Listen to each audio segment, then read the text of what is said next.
Magandang umaga mga bata. Ako nga pala ang inyong binibining Teacher Keishel D. Higakit at maaari niyo akong tawagin bilang Teacher Kai. At ako ang inyong magiging guro sa Araling Panlipunan. Again, magandang umaga mga bata. Ikinagagalak ko din kayo ay makita. Ngayon bago ang lahat ay manalangin muna tayo. Pariha, maaari mo bang pangunahan ang ating panalangin? Amin. Maraming salamat, Fariha. Ngayon, class, manatili muna kayong nakatayo dahil sabay-sabay nating kakantahin ang awitin tungkol sa Araling Panlipunan. Handa na ba kayo? Mahusay. Ngayon, sa bilang na 3, 2, 1, ay kakantahin natin ang kantang tungkol sa Araling Panlipunan. Maaari, ipalakpak nila ang inyong mga kamay. Araling Panlipunan tuklasin, Araling Panlipunan alamin. Pag-aralan natin ang ating kasaysayan hanggang itong mga kaalaman. Araling Panlipunan tuklasin, Araling Panlipunan alamin. Pangyayaring laloon hanggang sa ngayon, dala-dala nito'y edukasyon.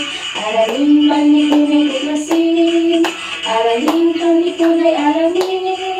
Pag-aralan natin ang ating kasaysayan hanggang itong mga kaalaman. Pangyayaring laloon hanggang sa ngayon, dala-dala nito'y edukasyon. Pag-aralan natin ang ating kasaysayan hanggang itong mga kaalaman. Mahusay mga bata at maraming salamat sa inyong partisipasyon. Ngayon, bago kayo umupo, maaari bang pumulot muna kayo ng mga piraso ng basura sa ilalim ng inyong mga upuan at itapon ito sa tamang basurahan. At isaayos nyo din ang inyong mga upuan ng maayos. Kung tapos na, ay maaari na masiupo at ngayon ay alamin natin kung may lumiban ba sa ating klase. Kung natawag ang iyong pangalan, ay maaaring itaas lamang ang iyong kanang kamay at sabihin narito po, teacher. Naiintindihan ba? Mahusay. Okay, sinong pangalan ang hindi natawag? Mahusay at walang lumiban sa araw na ito. Bigyan natin ang ating sarili ng isang bagsak. Maraming salamat mga bata. Ngayon bago tayo magsimula, ay alamin muna natin ang ating mga patakaran sa loob ng ating silid-aralan. Ano nga ba ito? Unang-una dyan ay iwasan ang pagkikipag-usap sa ating katabi habang tayo ay nakikinig o nanonood sa ating leksyon. Pangalawa ay iwasan ang magingay. Pangatlo, isulat ang lahat ng mahalagang impormasyon sa mga napanood o napakinggan. Pang-apat ay maging tapat sa pakikinig o sa lahat ng bagay. Panglima ay itaas ang kanang kamay kung may nais sabihin o may nais itanong. Naiintindihan ba? Mahusay mga bata at maraming salamat. Ngayon class ay naalala ko na binigyan ko kayo ng takdang aralin. Dala niyo ba ang mga ito? Mahusay. Ngayon, ilabas ninyo ang inyong mga takdang aralin at ipasa sa harap sa bilang na 10, 2, 1. Andito na ba lahat ng mga takdang aralin? Okay, maraming salamat mga bata. Ngayon, sino naman ang gustong magbahagi ng kanyang mga nalalaman tungkol sa ating nakaraang leksyon? Okay, sige, tumayo ka ni Hara. Maraming salamat ni Hara sa iyong napakahusay at detalyado ang pagtatalakay o pagbabalik tanaw sa ating nakaraang leksyon. Nakikita ko na naiintindihan niyo talaga ang ating nakaraang leksyon. Ibig sabihin ay maaari na tayong dumako sa panibagong leksyon. Ngunit bago tayo pumatungo roon ay may nais sana ako sa inyong ipakita na isang larawan. Ang nais ko sana ay magbahagi kayo ng inyong mga saloobin o sabihin ninyo sa akin ang inyong mga nalalaman tungkol dito. Ngayon, narito ang larawan. Obserbahan ninyo ang larawan class. Ngayon, ay sabay-sabay natin basahin ang mga salita na andito sa larawan. Okay, sa bilang na 3, 2, 1, basahin. Bilang parangal kay Haring Philip, papangalanan ko ang lupain dito na Pilipinas. Ngayon class, sa tingin ninyo, sino ang taong nasa larawan na nagsasabing bilang parangal kay Haring Philip, papangalanan ko ang lupain ito ng Pilipinas? Tama, siya ay si Ferdinand Magellan. Ngayon, si Ferdinand Magellan ay may mga hawak na mga bagay. Ano-ano ang mga ito? Tama, siya ay may hawak na isang espada. Sa kabilang kamay naman class ay may hawak siyang ano? Mahusay, siya ay may hawak na isang watawat. Ngayon sa tingin ninyo, anong bansa ang tinutukoy ng watawat na ito? Tama, ito ay watawat ng Espanya o Spain. Ngunit class, nakakapagtaka naman bakit dala-dala ni Ferdinand Magellan ang watawat ng Espanya sa lupain ng Pilipinas? Ano ang mga bagay na naiisip ninyo sa larawang ito? Tama, ito ay tungkol sa pagsakop ng Espanya sa ating bansa sa lupain ng Pilipinas. Ngayon class, ano-ano naman ang mga nalalaman ninyo tungkol sa ginawa ng mga Espanyol upang masakop nila ang ating bansa noon? Okay, ano ang iyong sagot? Po nila ang bansang Pilipinas sa pamamagitan ng pagtakot sa mga mamayan. Dahil sa takot po ay napilitan ang mga Pilipino na sundin ang nais ng mga mananakop na Espanyol. Tulad po ang pagtatrabaho sa mga inaki nilang lupain. Tama, ang iyong sagot ay totoo. Ano pa class? Okay, sumagot ka? Isa din po sa mga layunin ang mga Espanyol noon. Teacher ay ang sa pilitang pagbabalik loob sa relihiyong Kristiyano. Tama, ang Espanyol ang pangunahing dahilan kung bakit lumaganap ang relihiyong Kristyanismo sa bansang Pilipinas o sa ating bansa. Napakahusay naman ninyo mga bata dahil naaalala pa ninyo ang mga kaganapan noon sa panahon ng pananakop ng Espanyol sa ating bansa. Ngayon class ay atin namang alamin ang mga mahihirap na mga termino o salita na maaaring ating matagpuan sa ating bagong aralin. Narito ang mga mahihirap na salita. Unang-una rito ay ang salitang dahas. Ang dahas ay sinasabing anumang kilos na nagdudulot ng pisikal o pang-aapi, karahasan o pagmamalupit. Pangalawa ay ang salitang parokya. Ito ay tumutukoy sa teritoryo o sakop ng isang simbahan, tumutukoy sa simbahang katoliko. Pangatlo ay ang salitang diocese. Ang diocese ay isang teritoryo na binubuo ng maraming parokya, pinamunuan ng isang obispo. Pang-apat ay ang diborsyo. Ang diborsyo ay tumutukoy sa legal na paghihiwalay ng mag-asawa, pagwawakas ng kasal. Panglima ay orasyon. Ito ay isang uri ng panalangin o pagdarasal. Pang-anim ay ang batingaw. Ang batingaw ay isang instrumento o aparato na naglalabas ng malakas na tunog. Karaniwang ginagamit para magbigay alam o tanda. Maaaring isang kampana o iba pang uri ng instrumento. Naiintindihan niyo ba ang mga salitang ito, class? Mahusay. Ngayon, tayo ay mag-aaral sa mga paraan ng pananakop ng mga Espanyol sa ating bansa. Pero bago tayo magpatuloy sa ating talakayan class, ay alamin muna natin ang ating mga layunin para sa aralin ito. So narito sila. Makinig, okay? Pagkatapos ng aralin, ang mga mag-aaral o kayo class ay inaasahang nasusuri ang relasyon ng mga paraan ng pananakop ng Espanyol sa mga katutubong populasyon sa bawat isa. Pangalawa ay natatalakay natin ang konsepto o natatalakay ninyo ang mga konsepto ng reduksyon at enkomyenda at tributo.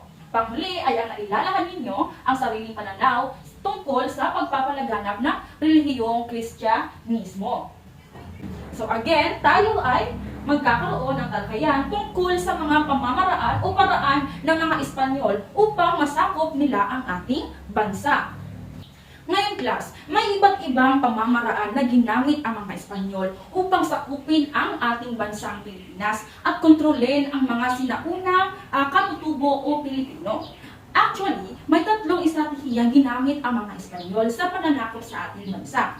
So dito, may inihanda akong isang graphic organizer kung saan ibinubuo dito ang mga estratehiyang ginamit ng mga Espanyol. Ngayon, sa graphic organizer na ito, makikita natin ang tatlong estratehiyang ginamit ng mga Espanyol. Unang-una dyan ay ang paggamit ng dahas o espada. Pangalawa ay ang pagpapalaganap ng Kristiyanisasyon. At ang pangatlo ay ang paghihigpit sa pamahalaan. Ngayon class, sa graphic organizer na ito ay makikita natin, unang-unang makikita natin ay ang pamahalaan at simbahan na siyang pinakalayunin ng mga Espanyol kung bakit sila pumatungo sa ating bansa. Ngayon, sa pamamahala ng mga Espanyol ay gumagamit sila ng estratehiyang tinatawag nilang reduksyon. Reduksyon. Again class, basahin natin ng sabay-sabay. Reduksyon. Okay, mahusay. Ngayon, ang reduksyon ay isang proseso ng ginagamit sa pamahalaan at simbahan. Ang reduksyon ay nadudulot ng maraming bagay.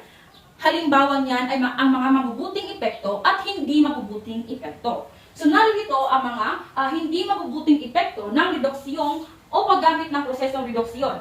So unang-una ay ang dahas o espada.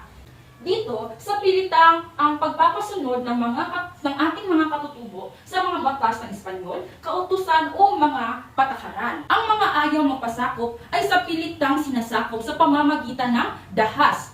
Ginagamit ng mga Espanyol ang kanilang pwersang militar upang masakop ang teritoryo ng ating mga ninuno.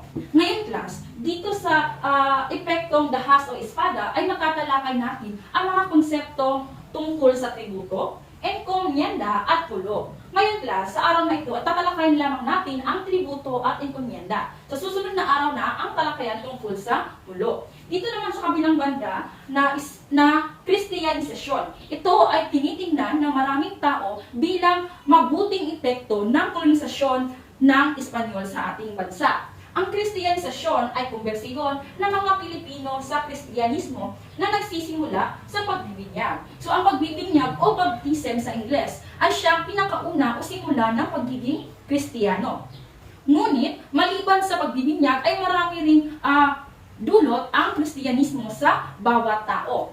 Halimbawa dyan ay ang 10 utos ng Diyos kung saan siya ay naging standard o naging halimbawa ng mga Pilipino kung paano mabuhay ng maayos at maging mabuting tao. Pangalawa ay ang mga pagdiriwang katulad ng mga fiesta o pagdiriwang sa araw ng mga santos. Mga makukulay na ritual at banal na misa, katulad ng pagsisimba tuwing linggo sa simbahan, kung saan doon nagaganap ang pananampalataya ng mga Kristiyano. Sunod ay ang mga sakramento, kung saan halimbawa dyan ay ang sakramento ng pagpapakasal. Dito nakikita natin kung paano kasagrado ang kasalan o pag-iisang dibdib ng isang lalaki at ng isang babae. Ngunit class, mas bigyan natin ng diin o alamin pa natin ang mga konseptong ito. So unang-una ay ang konsepto ng Kristiyanisasyon o Kristiyanismo. Okay, so Kristiyanismo. Mga bata, basahin.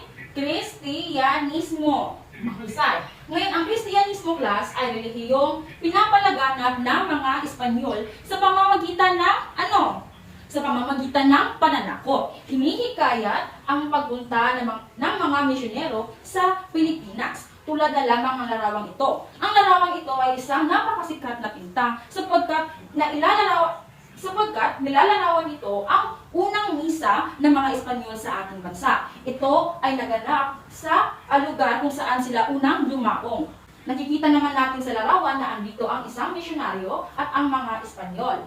Narito naman sa likod ang mga katutubong Pilipino. Nahahati ito sa mga diocese at parokya o sa iba't ibang lugar sa ating bansa upang mabilis na mapalaganap ang Kristiyanismo at maiwaksi ang dati o lumang paniniwala ng mga katutubo. Doon din nagpagawa sila ng mga simbahan at paaralan kung saan makikita natin roon ang mga imahe at mga magagarang altar. Sunod ay pagpapabinyag sa Katolisismo, pagbibigay ng una at huling pangalan ng mga tao, pagpapakasal sa simbahan ng isang lalaki at babae. So ito ang mga halimbawa ng magandang dulot ng Katolisismo sa ating bansa. Ngunit, mahigpit na pinagbabawal ng mga Espanyol ang diborsyo dahil para sa kanila, sagrado ang pagpapakasal. Dito sa Kristiyanismo ay may tinatawag tayong orasyon. So, orasyon. Ang batingaw ng simbahan ay tumutunog tuwing dapit hapon sa ganap na ika-6. Lahat ay nagbibigay ugay sa Diyos pagkatapos magdasal. Humahalik sa kamay ng magulang ang mga anak at sa iba pang nakakatanda. So ito ay isang uri ng pagsamba o debosyon ng mga Espanyol kung saan ipinalaganap nila ito sa ating mga katutubo. Ito ay naging pang-araw-araw na ginagawa ng lahat ng tao noon, kabilang ang ating mga katutubong Pilipino. Sunod na konsepto ay ang tungkol sa reducciones. So, class, bago tayo sakupin ng mga Espanyol, ang mga katutubo ay nakatira malalayo sa isa't isa. Ang kanilang mga tirahan ay malalayo. Kung kaya't ang mga Espanyol ay gumawa ng isang proseso tinatawag nilang reducciones. Ang reducciones ay isang pagtitipon ng mga tirahan ng mga Pilipino sa isang lugar upang mapadali ang proseso ng kolonisasyon at pamamahala. Ito ay tinawag ng mga Espanyol na reducciones na kung saan isinasaayos nila ang pamayanan upang mabilis na mapalaganap ang Kristyanismo, mapahusay ang pamahalaan at mas mabilis nilang mapuntahan ang mga katutubo at maturuan. Kung mapapansin ninyo class sa larawang ito ay ang syudad ng Manila o City of Manila, kung saan makikita natin sa larawan na ito ang pamahalaan, ito ang simbahan. Magkalapit lamang ang pamahalaan at simbahan. So ito ay isang halimbawa ng reducciones. Ito ang ginawa dati ng mga Espanyol sa ating pamahalaan. Nahirapan at tinutulan ito ng karamihan sa ating mga Pilipino o katutubong Pilipino. Dahil nasa paligid lamang nila kasi ang kanilang mga ikinabubuhay. Kung kaya, itinatag agad ng mga Espanyol ang sentro o kabisera, na kung saan ito ang tahanan ng mga magsasaka ay malapit na sa kanilang bukid at ang mga mangingisda ay nakatira sa may tabing dagat o tabi ng ilog. Naiintindihan ba? Mahusay. Ang panghuling konsepto na ating tatalakayin ay tungkol sa encomienda. Class, basahin. Sabay-sabay natin basahin. Encomienda. Mahusay. Ngayon, ang encomienda ay ang paglilipat ng karapatan ng hari sa sinaunang Espanyol o institusyon ng mag-aari ng lupain. So, halimbawa niyan is, kapag ang hari ay kailangang bumalik sa bansang Espanya, sino ang mamamahala sa mga lupain? Kung kaya, mayroon silang tinatawag na encomienda, kung saan binibigyan nila ng karapatan o nililipat nila sa isang tao ang pamamahala sa isang lupain o pagmamayari Magtatong uri tayo na encomienda. Ito ay royal, ecclesiastical, at privado. Again class, ano ang mga ito? Royal, ecclesiastical, at privado. Ang royal class, dito sa royal, ang buwis mula sa royal encomienda ay napupunta sa hari ng Espanyol. Pangalawa ay ang ecclesiastical. Ang buwis naman dito ay mula sa ecclesiastica na napupunta rin sa hari ng mga Espanya. Pangatlo ay privado. Ang buwis naman dito ay mula sa pribadong encomienda na napupunta sa isang individual na maaaring tauhan ng hari. So, yung mga katulong o tauhan ng hari, sa pribadong encomienda sila na kumukuha ng mga salapi. Ngayon class, dito sa encomienda, may tinatawag tayo na encomendero. Ito ang tawag sa taong binibigyan ng karapatang humawak sa encomienda. Ngayon class, makinig kayo. Ang encomiendero class, ang kanilang role o ang kanilang trabaho ay ang maging tagapangasiwa ng mga lupain na nilipat sa kanila ng hari. Tagapangalaga din sila ng mga kapakanan ng mga mamamayan na kanilang nasasakupan. Tagapanatili ng kapayapaan at kaayusan at tulungan ang mga misyonero sa pagpapalaganap ng Kristyanismo o Katoliko. Sila din ay ang tagapaningil ng buwis o tinatawag ding tributo mula sa mamamayang nasasakupan. Ngunit, ang mga encomiendero na Espanyol ay mapagmalabis. Naniningil sila ng mga tributo o buwis sa pamamagitan ng dahas, gumagamit ng marahas at mapang-aping paraan tulad ng pang-aabusong pisikal upang makuha ang mga tributo at ibang pag-aari ng mga nakatira sa encomienda. So dito class, kahit mga bata ay pinagbabayad ng mga encomiendero at nagsilbi din ang ating mga katutubo bilang katulong ng mga encomiendero. Ngayon class, nabaon sa utang at naghirap ng husto ang ating mga katutubo. Ang iba ay hindi na makapagbayad at pinapahirapan at ikinukulong ng mga encomienderong Espanyol. Ito ay labis na nagpahirap sa ating mga mamamayang Pilipino noon. Ngunit, nagalit ang mga katutubong Pilipino sa pagmamalabis ng mga encomienderong Espanyol. Pati ang mga praile ay nagalit din. Doon isinumbong nila sa hari ang ginagawang dahas ng mga encomiendero.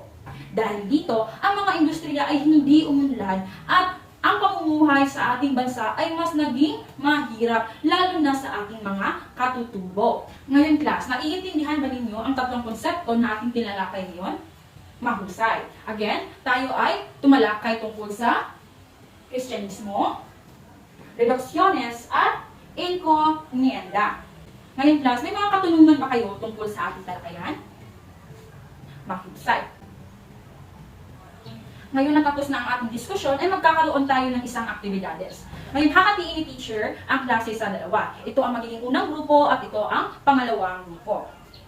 Iguhit ninyo ang organizer na ito sa inyong mga Manila paper gamit ang pentel pen. So, group 1, ito ang inyong pentel pen at Manila paper. Group 2, ito ang inyong pentel pen at Manila paper. Makinig class, dahil ang pagluto dito sa aktibidades na ito ay iguhit ninyo ang organizer na ito at punan ang graphic organizer. Isulat at suriin ang mga paliwanag sa ibaba dito sa mga e-box. Naiintindihan niyo ba ang ating panuto? Okay. So ngayon bibigyan ko kayo ng 20 minutos upang sagutan ang mga ito. Okay. Tapos na ba kayo mga bata? Mahusay. Ngayon, idikit ninyo sa ating pisara ang inyong mga sagot o ang inyong mga chart. Ngayon ay ating suriin ang inyong mga chart. Mahusay mga bata at lahat kayo ay nakakuha ng tamang sagot. Ibig sabihin ay naiintindihan ninyo ang ating talakayan. Ngayon mga bata ay nais ko sana magbigay kayo ng mga pahayag sa ilan kong mga katanungan. Ayos naman yun sa inyo? Okay. So unang-una kong katanungan ay ano ang tatlong paraan na ginamit ng mga Espanyol sa kanilang pananakop? Okay, mahusay. Ano ang inyong mga nalalaman tungkol sa konsepto ng Kristyanismo naman? Okay, tumayo ka.